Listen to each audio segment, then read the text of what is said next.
Okay.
Thank you and welcome to the show this morning. The topic this morning is the status of HIV and AIDS in Nashville. And we're fortunate to have with us to talk about the status of HIV and AIDS in Nashville, a longtime fighter of HIV and AIDS in Nashville, Mr. RCrowder. And many of you might recall that Mr. Crowder has been with us not only on many other shows, but he also is the founder of a very, very important anti-HIV AIDS organization called StreetWorks. And Mr. Crowder, let me welcome you to the show this morning and to tell you how delighted we are to have you and to tell you how glad we are to have you in this seat, because it's been quite a number of months since we've had a good HIV AIDS show. And some folks are saying that HIV and AIDS might be disappearing or whatever. So let's talk about first about you and your background, and then by perhaps the second segment we'll get into the status of AIDS. But more than anything, let's talk about RCrowder first. Okay, as you said, I'm RCrowder. I'm the founder and the CEO of StreetWorks. StreetWorks is a nonprofit agency that's been around for almost 20 years. We started in '97. We have 3 locations in Nashville. 2 of them are located in public housing, the Casey Homes in East Nashville and Tony Sudicum Homes in South Nashville. We do free HIV testing. We do free hepatitis C testing. We provide a multitude of direct support services for people living with HIV and people who are actively using drugs. So we work, and the name comes because we work the streets. We work the streets a lot at night to prevent new infections of HIV and hepatitis C. We work the streets to interact with people who are actively using drugs and to try to do some type of intervention with them, and if necessary and whenever they get ready, we help them get into treatment.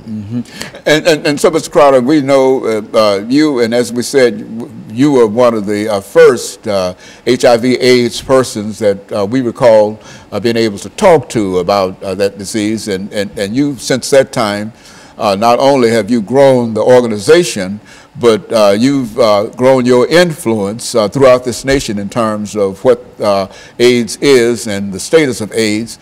And what we'd like to do today is to have you to give our audience as much information as you possibly can about the status of HIV and AIDS in American society in Nashville. And then we'll dedicate ourselves to that proposition for the rest of the show. Okay.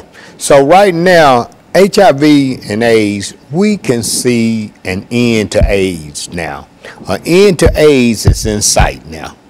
There are cities, particularly New York, has a plan called End AIDS by 2020.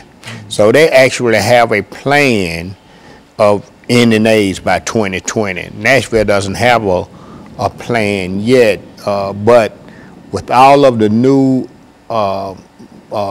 interventions and the new treatments, we can see HIV and AIDS ending.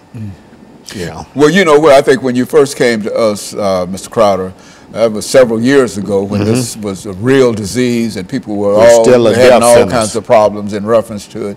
It's strange that you can now say that within the next 4 years, because I think at one time we thought that this would be something that would be with us forever and ever, but you mean that the technology and the drugs and et cetera have come to such a point that we can talk in a real sense and be serious about saying that 4 or 5 years from now we might see the last person to be afflicted with this disease. Yeah, end is in sight. I can't say that realistically 5 years is going to be the end of it, but we do know that the end is in sight. That it's not forever, as we thought for at one time. Yes.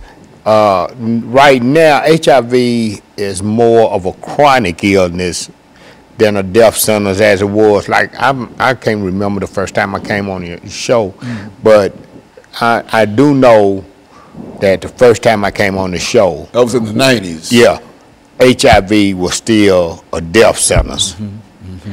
If you got HIV, you was gonna die with it. That's right. Now they treating HIV as a chronic illness, and what they are doing is, if they can get the viral load to undetectable, then your chances of transmitting the virus is slim and none. So a person who has HIV in an undetectable viral load, their chances of transmitting it to their sexual partner is slim and none. Okay, and so what we're going to do, we're going to take our first commercial break, and we're going to be back with our audience following this very, very short commercial break.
Yeah, I remember the first time when you came, and it was a terrible situation. Yeah. It was at that time, at that particular time, but we didn't think in terms. I think, well, what has the national government done in reference to this? Because I think that at one time the government was given various administrations played a significant role in terms of. Well, the thing is that they got the Ryan White program. Okay, we're ready.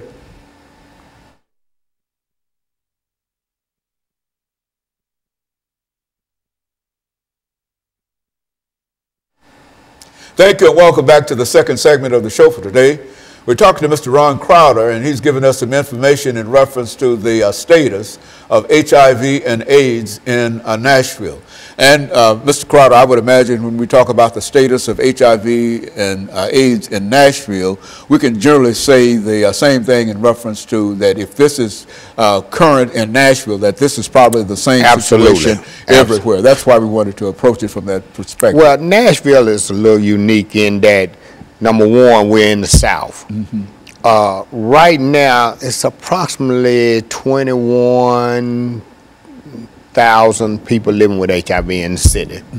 About 200 people get infected each year. While HIV in Nashville is down by approximately 30%, and it has been over the last 4 or 5 years. we still are the 22nd city, number 22 in the United States with the highest HIV rate. And that's due to poverty, being in the South, lack of education, lack of appropriate health care. That's a lot of many reasons. Drug use. And drug use is a good segue for what I need to say now. Right now, although needle exchange is not legal in Nashville, we know that needle exchange reduce HIV rates in the injection drug use population. So StreetWorks, you know, we just had to be proactive on that front. So we do provide sterile syringes for people who are actively using. While we don't condone drug use, we do know that they're going to use drugs whether they have clean needles or not. So in order to reduce HIV infection rates, we provide sterile syringes for people who are actively using, but we also offer them information and try to help them move to get into drug treatment. And we do that. Also the same thing with hepatitis C. We have probably 50 or 60% hepatitis C positivity rate in our testing. Now, what do you mean when you say HIV and this? You've got another disease that you hepatitis C. Hepatitis C. Now, what is that all about? Hepatitis C is a disease that affects the liver.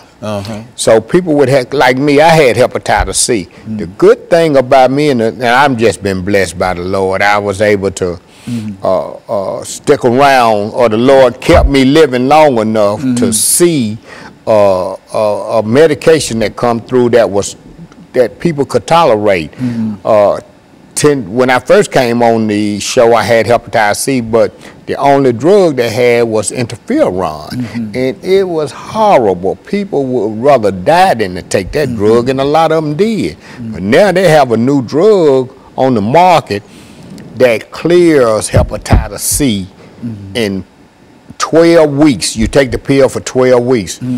Granted, I'm still blessed because I'm a veteran, but the pill cost, that 12-week supply of that drug cost $96,000. But because I'm a veteran, I was able to get it. And a lot of people is able to get it too. One way or the other. But there's still several people that drug is out of range for them. But thank God that now I'm cured of hepatitis C. A lot of my friends died with hepatitis C because they had cirrhosis of the liver. But also, the other thing is, and if we can get, and people talk to me about all the time, aren't you promoting drug use? And I say, look, no, we're not promoting drug use because we give away clean syringes. They're going to use drugs anyway. One way or the other. Whether they have to use a sterile syringe or whether they share a syringe with somebody else, they're going to shoot the dope. And my job is to keep them healthy long enough that I can get them the help that they need through drug treatment. And so that's why we do needle exchange. The other thing, and I was going to say, yeah, Nashville is the 22nd, number 22 in the country for HIV infection. We have approximately, I said, 21,000 people. The other thing was the reason we can see the end of AIDS is because they have a new intervention called PrEP, P-R-E-P, and that's pre-exposure prophylaxis. It's kind of like the morning after pill. So now people in high risk situations in this particular